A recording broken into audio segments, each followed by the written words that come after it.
समुद्र मंथन। समुद्र मंथन का स्टोरी तो आप हमें और हमें ऐसा लगता है कि लगभग सभी हिंदुओं को पता होगा। समुद्र मंथन हुआ था। समुद्र मंथन से अनेक अनमोल रत्न निकले थे, अनेक प्रकार के वस्तुएं निकले थे जिसका कोई मोल ही नहीं था। माँ सरस्वती निकली थी, माँ लक्ष्मी निकली थी, परिजात का वृक्ष निकला था, कामधेनु निकली थे, ऐरावत हाथी निकले थे और इन सभी के साथ विष भी निकला था, हलाहल विष। हर किसी ने अपने अपने मन की वस्तु हर किसी को मिला, जिसको जो चाहिए था वह हर किसी ने लिया। क्या आपने कभी सोचा है कि जो समुद्र मंथन से विष निकला था, क्या विष का पान करना जरूरी था? क्या भगवान शंकर अगर विष को नहीं पीते या विष को भगवान शंकर को पिलाने के अलावा कोई और उपाय नहीं था, या विष को कहीं ऐसे जगह भगवान शंकर, भगवान विष्णु, ब्रह्मा जी मिलकर छुपा देते जहां किसी आम इंसान तो क्या देवताओं को पहुंच पाना भी नामुमकिन हो जाता? क्या विष को वापस समुद्र को लौटा नहीं दिया जाता? क्या आपने सोचा था कि आखिर भगवान शंकर ने विष का ग्रहण क्यों किया? तो चलिए आज इस विषय से आपको हम अवगत कराते हैं। तो जब समुद्र मंथन करने का जरूरी पड़ा, तो समुद्र मंथन का जरूरी क्यों पड़ा था कि दुर्वासा ऋषि के श्राप के कारण जितने भी भौतिकी सुख के वस्तु थे ना, सारे सुख के वस्तु समुद्र के गहराइयों में खो गए थे। सभी भौतिकी सुख के वस्तु को समुद्र के गहराइयों में डाल दिया गया था दुर्वासा ऋषि के एक श्राप के कारण। तो उसी भौतिक सुख के वस्तु को वापस पृथ्वी में लाने के लिए, क्योंकि उसके बिना पूरा पृथ्वी दैत्य दानव देवताओं से झगड़ा नहीं कर रहे थे, जो पृथ्वी पे मानव थे, ब्रह्मा जी ने उनका संरचना ही ऐसा किया था कि बिना भौतिकी चीज के वस्तुओं के, बिना भौतिकी चीज के सुख के उनका मन ही नहीं लग रहा था। यहाँ तक कि देवताओं, देवराज इंद्र भी निराश थे कि उनके पास कोई भी भौतिक सुख की वस्तु नहीं था।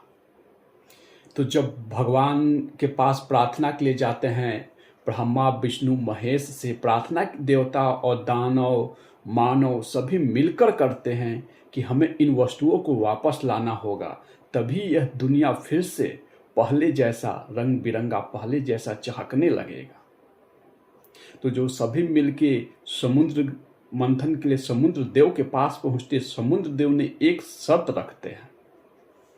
समुद्र देव समुद्र मंथन के लिए एक ही शर्त रखते हैं कि समुद्र से जो भी वस्तु निकलेगा पहले उस वस्तु को ग्रहण करना होगा, उसके बाद ही हम किसी दूसरे वस्तु को देंगे।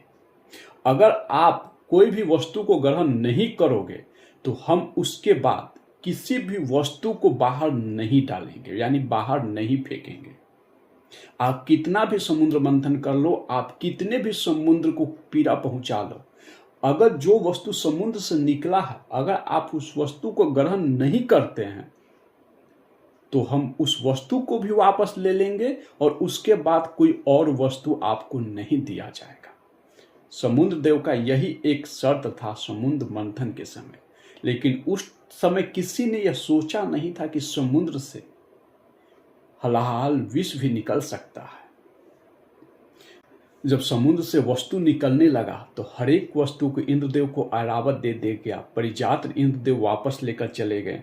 कामधेनु वापस धरती पर लाकर रख दिया गया। देवी सरस्वती को ब्रह्मा जी के पास दे दिया गया। माँ लक्ष्मी वापस भगवान विष्णु नारायण के पास चले जाते हैं। लेकिन जब हलाहल विष निकलता है तो उसे पाना हर किसी के वश में नहीं था। तब महादेव आते हैं, हलाहल को ग्रहण करते हैं।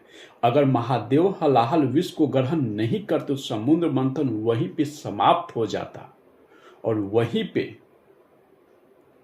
सारे जो वस्तु वापस बाहर निकले थे, सारे वस्तु वापस समुद्र के गहराई में चला जाता और विष, हलाहल विष को ग्रहण नहीं करने से पूरा विष पूरे ब्रह्मांड, पूरे सृष्टि को खत्म कर देता। इतना प्रभावकारी था वह हलाहल विष को, उसका मात्र एक बूंद पूरे पृथ्वी, पूरे सृष्टि को नष्ट करने के लिए काफी था।